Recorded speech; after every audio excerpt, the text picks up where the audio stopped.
Hey guys, welcome back to the International 3 group stage. We're going to be watching Navi versus Zenith Game 2. My name's Purge. I'm here with Luminous. We are at the Beyond the Summit studio in California. It's wonderful here. You want to Because tell of them the our air address conditioning. too? Or? I mean, I was really close. I was Okay. like, You know, a lot of Purge stalker out there just taking out their notebooks right now. yeah, man, I saw those comments. Yeah. I'm looking right at you. Well, this is actually a very important game for Navi as well as Zenith because these teams, respectively, Navi sitting at 3-2 record and Zenith at 2-3. So for Zenith, if they could even out the series at 1-1, they'll finish 3-3. Not exactly what they're looking for in a day one performance, but in a very tough group like that, that's not really a bad score. Whereas for Navi, if they don't go 4-2, I think a lot of people out there will be like, what the hell is Navi doing? Because they should be going 4-2. In fact, they should be going 6-0 in this group. I think that's what a lot of people expected. But for them, they need that 4-2 record by winning this match. Yeah, Fnatic's beasts, but I think they can take Zenith. I definitely think so. At least based on the last game, it didn't look that difficult for Navi. If anything, it looked pretty casual. I mean, it's pretty typical for them to play a weird play style, but they were definitely pulling it out effectively. Are you drinking all the drinks? I got this myself. Oh, okay. He's My just been shake. they got food for everybody, and he's on cup number 2. Yeah, man. So I mean, I'm casting the most, right? So I Yeah, that's deserve true. that extra cup. those extra calories, you'll Yeah. need them. Well, we're going to see Weaver once again. And if you guys missed game number 1, just tuning into this particular stream because you want to watch Navi game, you missed out on one of the most amazing performance from Weaver and from Havos. It was just really solid. Single-handedly carried the entire team from a somewhat early game deficit. But let's see if we could do it again. Meanwhile, we're going to see OD and Visage once again for Zenith. Well, we'll see if it can do more than the last game. What is Navi's answer going to be? Do you think it's going to be a Shadow Fiend again? I mean, it worked last time. They could just easily gank the Shadow Fiend more. They killed him once mid, if I remember correctly. Yeah, they did. And then they gave up because he stopped being there. He was like, okay, let's give up the mid lane, go farm the jungle. Maybe they'll ban a Shadow Fiend, though. I mean, Navi gets 2 picks here. I doubt to see that we'll see Zenith draft the Shadow Fiend. So, I mean, they've got the same heroes, Darkseer, Weaver. I don't think they care. They I don't mean, have Visage, but I guess so. We saw how Shadow Fiend got shut down in lane, and sure, he got the recovery in the jungle, but that was more so of Navi creating space for Dendi, and you can't just count on having that type of mid-game always, right? So perhaps they feel like, alright, SF got us the win, maybe we don't try again. Again, I always think that Weaver on a mid in a 1v1 against OD is okay as well. Obviously, did you OD... say Weaver? Yeah, Weaver. Really? 1v1. Gemini attack. The 6 base armor on OD makes it really difficult for him to get that harassed. And he will start losing mana in such a way that he can't even Sakuchi. So that is an issue. But I definitely seen in the past where pro teams have tried Weaver against OD mid with like mixed success. So, but let's see if Navi's going to do this. I'm not sure. Yeah, that sounds a little iffy to me. And besides, Havos plays Weaver so well. Who cares? Just give it to Havos. Let Dendi suffer a little bit. He does a nice job suffering, even in matches that he should lose really heavily. We just saw it a couple days ago. Dendi had a lot of trouble, I think, versus a Puck. I believe it was against Kaipi, I believe. He had a lot of trouble, or I guess that was defense finals, but has a lot of trouble early game, comes back later. Doesn't even look like he had a bad early game, and that's pretty typical of Dendi as a player. I'm suggesting Weaver mid so I could have a Pudge safely. Because Pudge mid against OD is just not happening. Jody. Pudge against OD is just not happening. So, and I want to see a Pudge, right? So It's like 1 banish and you can cast 0 spells. yeah, and you get outlaned horribly by OD. Yeah, I mean, I guess you could rot him, but he'll just banish you and walk away. I mean, OD has a pretty good advantage in that one. So Well, maybe we're not going to see a Pudge this series, which is breaking everybody's heart. What about Zenith? What are they going to draft? Razor is one of their go-to hero. In fact, I think they picked Razor practically every game that we have casted them in. Yeah. And they banned it up themselves. So Tinker is a possibility. Hopefully they don't just suicide lane him anymore. What else do these guys play? They have wacky strategy. We've seen them play Axe in the past. They play things like Timbersaw. They themselves banned Alchemist, so we won't be able to see Ice carry their team that way. Juggernaut is one of their go-to hero as well. Really? Yeah, Ice usually play on the long lane all the time. But he's not their long lane player anymore. XY is. And in fact, XY so far has not been turning heads in terms of playing really good off lanes. Because every time I see him play off lane, he's been dying quite a bit. Yeah, I haven't watched too many other games before today, but he definitely did feed a lot on that Windrunner game. Yeah. But they still won, so it's okay. Well, last game was a little bit of a stretch. So let's see if Zenith is actually taking quite a bit of the reserve time thinking about this particular pick, maybe angling for a particular direction of how this game is going to go.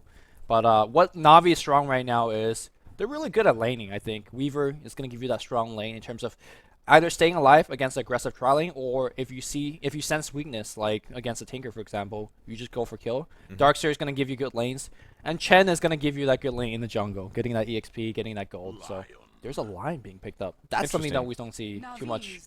They burned a lot of time to do that, by the way, but probably their main goal is, number one, Line is one of the best disabling heroes in the game. As a support, he is usually a little ineffective. First of all, pretty low HP, pretty low base armor. He takes a lot of levels to be effective. He gets really good starting level 9, essentially. He'll have his great Earth Spike, his Hex will be a long duration, and he'll have Finger of Death. But even if you get him to 6, he's pretty happy as a hero. And Hex does do a pretty good disable at low levels, but the main goal is they'll have enough disables where they should be able to shut down Weaver. Yeah, I really don't like him as a support because I think he truly shines once he hits level 11. And as a support, you rarely get that kind of experience gain early on to hit 11. And the reason between hitting 11 is that your Finger of Death cooldown gets so much better. That level 1 Finger of Death is really good nuke. It's really high damage for a level 6 ultimate. But at the same time, the cooldown is like, it's Goes from 160 to 100, and then 40 seconds at the It's such a long level. cooldown at the first level. You just use that thing on the mid lane or wherever, and you feel like, when is it ever coming back off cooldown again? It's longer cooldown than average. Yeah, by doesn't comparison. scale very well, though. It's only 125 damage extra. Well, I guess the But- cooldown's more important for it, but Yeah. it depends. Zenith is also one of those teams that like to take fights very frequently and very aggressively, and not having a Finger of Death during your skirmishes could be a big drawback. So now it's Puppy's turn to kind of go into the tank, as he has about 5 seconds of reserve time. Yeah, they're spending a lot of time drafting this round. They It's will the grab the Shadow Shadow Fiend Fiend again. Yeah. So Shadow Fiend likely to be mid against the OD. Weaver will be safe lane again. Darkseer off lane. Chen jungle, and all they're missing is one support. Rubik hasn't been banned yet, but if I was Zenith, I would immediately ban him as soon as they take their pick here. Don't have let to the ban Rubik out, through. yeah. I mean, it's gonna be Kuro's hero 100%. It's their best support.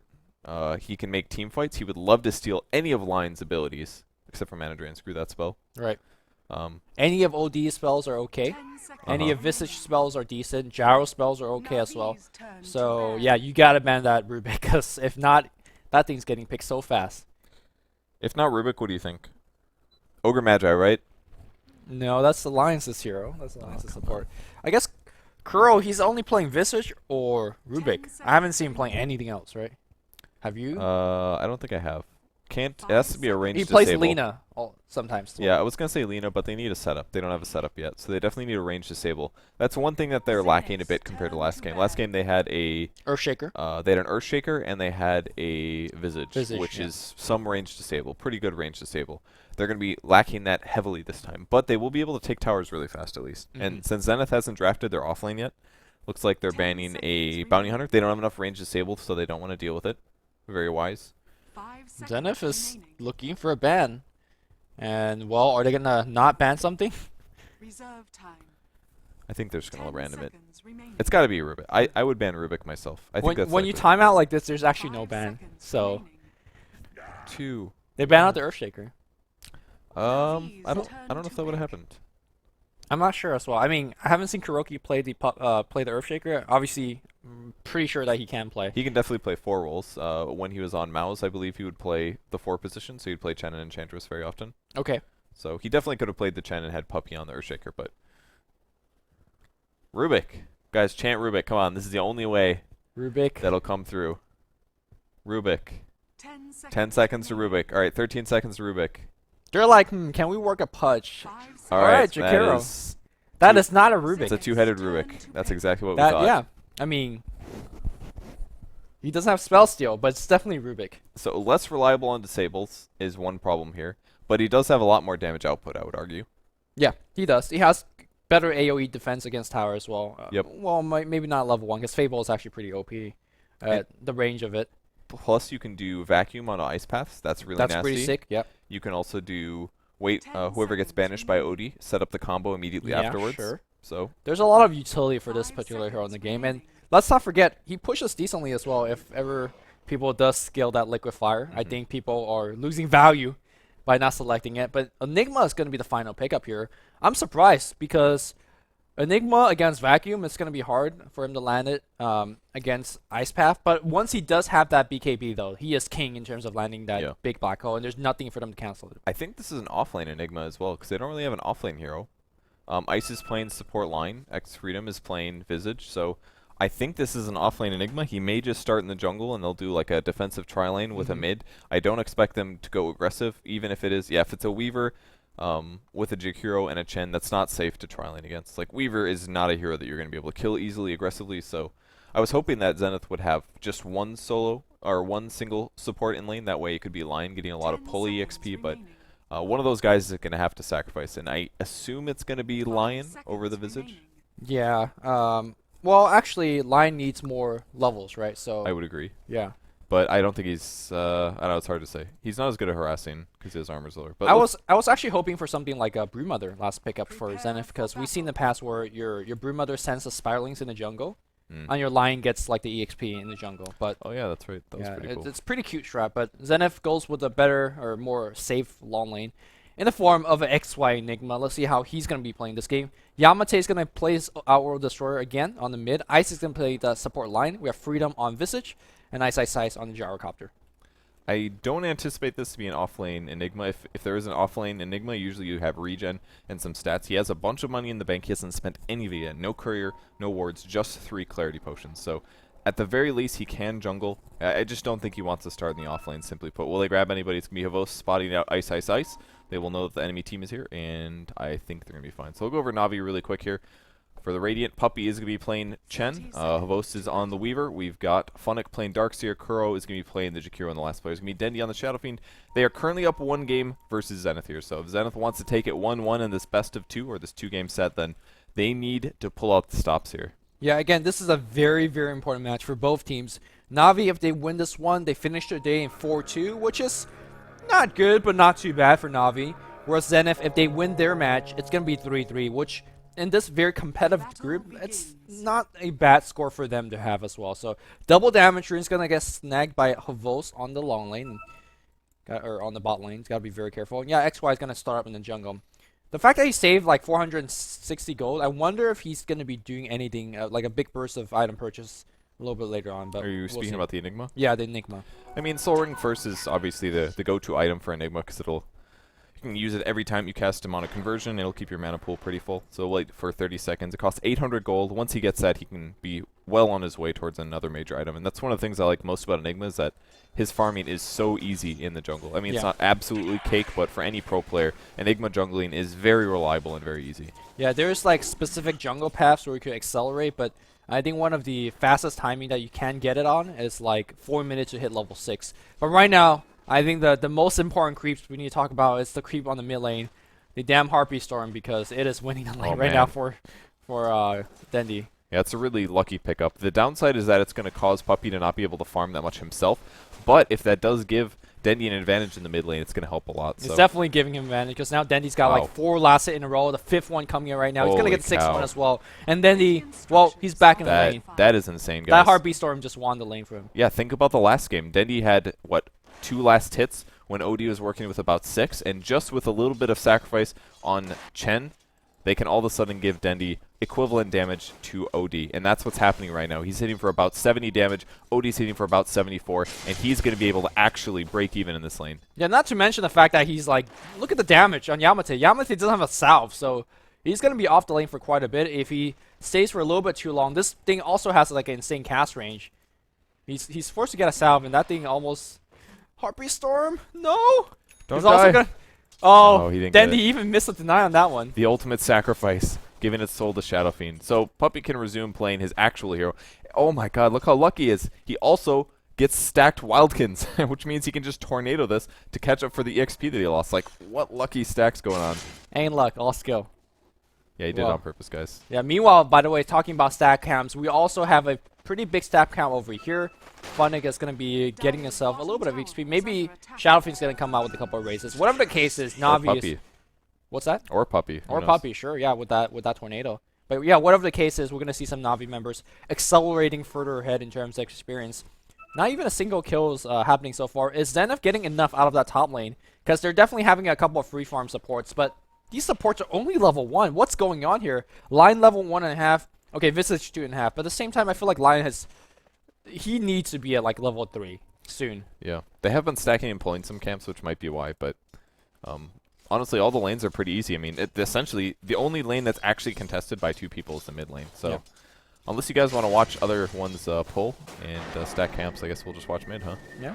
I mean, there might be a little bit of tower pushing on the bot lane coming very soon. And let's see how good the rotation is coming out from Zenith. I really like the Wild Wing Ripper as a pushing creep because it basically adds a Ring of Basilius to your team, right? It's +3 armor for the entire creep wave. It does decent damage to the tower, and they're now working on against it. So the Iron Shells are now clearing up the creep waves. Sonic's going to be able to power level from this a bit. Used to be a lot easier using a smoke, but and Navi is now pushing on the bot lane. Yeah, there's 0 rotation being made. We don't see Enigma coming in. And I think that's where having a hero like Jakiro is a little bit more effective than having Rubik. Rubik sees a hero behind a tower. He can't do a damn thing. But Ice Path obviously has a little bit more range. It comes out a lot quicker as well. So the initiation is there. There's a tier 1 tower. And there's just, because of the 0 rotation, they could even go for tier 2. I think Zenith gave away way too much. And they haven't got anything in return. Yeah, they can't push nearly as fast with these heroes. They have a Visage, a Line, and a Gyrocopter. Sure, they can AoE, but I mean, this is not Jakiro, this is not a Chen. Like you said, the 3 armor on the Toughness Aura, plus the Ring of Basilius. This is a Vlad's in the early game, and look how tanky these creeps are. Yeah. And finally, we see Enigma making that rotation, but the damage has already been done. There is, like, well, this tower is already taking, like, a 1,000 damage, but more importantly, that tier 1's going to go down. Havosi's even farming those Eidolons in the lane. There's the Ice Path trying to catch him. He's going to Sakuchi pass. He'll have to Malefice this guy, I think. A couple more hits and XY is just going to stroll on out. Another Eidolon falls, and this tier 2 tower is gone already. I mean, generally you see Western team making rotation with the off lane and a support. That rotation came way too late, and the support didn't even come. So 2 towers goes down. I guess the only saving grace is that XY is okay. He's not dying right now, and he's getting some farm. But as a Weaver, Havo gets to sit here and just keep harassing XY. I don't even think XY is going to get EXP. Too much of it, at least. And he does have to worry about getting dive constantly. Like, he's got a Malefice, but that's it. It's a very limited disable compared to what Weaver's going to be doing. So, Havos will have to come back and farm the jungle. Not the best hero for that, especially just picking up an Aquila now. So, it will cost him some EXP potentially, but I mean, if he can get a solo kill on Enigma, he's going to be really happy. Or even just kill the Eidolons. They're not too difficult. Their armor is fairly low, and he's definitely going to be hard to kill. Yep.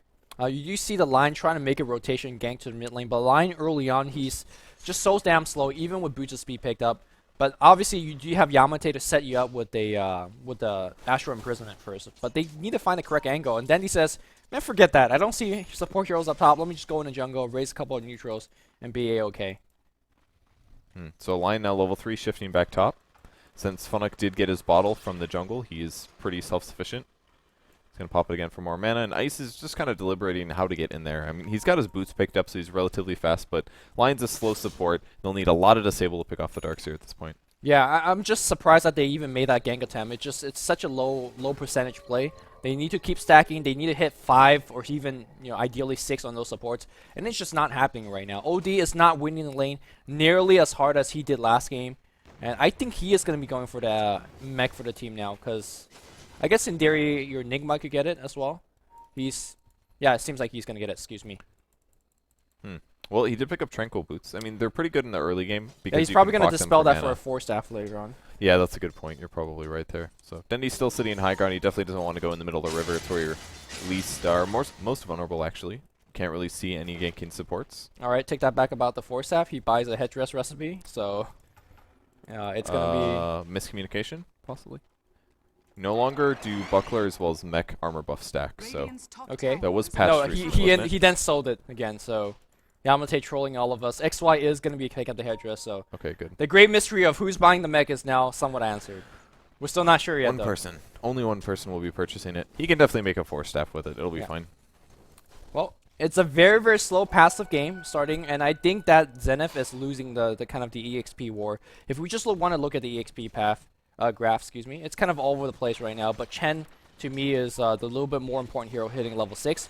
And on the opposite end, Ice is not close to it. So, well. Oh, some damage on Freedom here. Phonic just going to... Oh, that was with an invisibility rune. That's pretty funny. Cast a Diamond Shell, use the Invis, look for some kills, and almost picked him up. That's always a scary feeling. You're like, why is my HP going away? And you're like, oh, there must be an invisible ghost with an Iron Shell on it. The game is bugged. I'm losing HP. Yeah. Who's hacking? Somebody's hacking. Yeah, the big difference between this game is that it feels like Zenith, they they just don't have any angle in terms of initiation. They do Astro him right now. Anybody's going to come in. The Wild Wing Ripper trying to do a little bit of body block. There's a Malefice, and that's 3 stun for sure. The Hex is going to cold through. Oh, great Ice Path. Dual Breath as well, and there's the ulti. Ice is actually going to go down. Wow. He was not able to get the Earth Spike. Great decision making from Dendy, and he's back in the fight. There's the Black Hole, but Dendy doesn't care. They all go down. 3 dead heroes, and this is a tier 1 that is in dire trouble. Is under attack. Wow. I mean, this is the second game in a row where Funding has gotten Wall at level 6. What is your thought on that? Like, it's a spell that costs a ton of mana early on, and a lot of Darkseer players just skip, says, you know what, let's just max our Vacuum.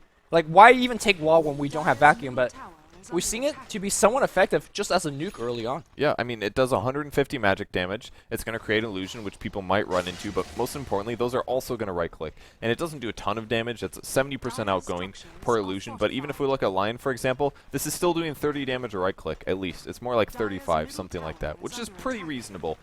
There's no other way for Darkseer to do 150 damage in one skill point. There, oh, great banish.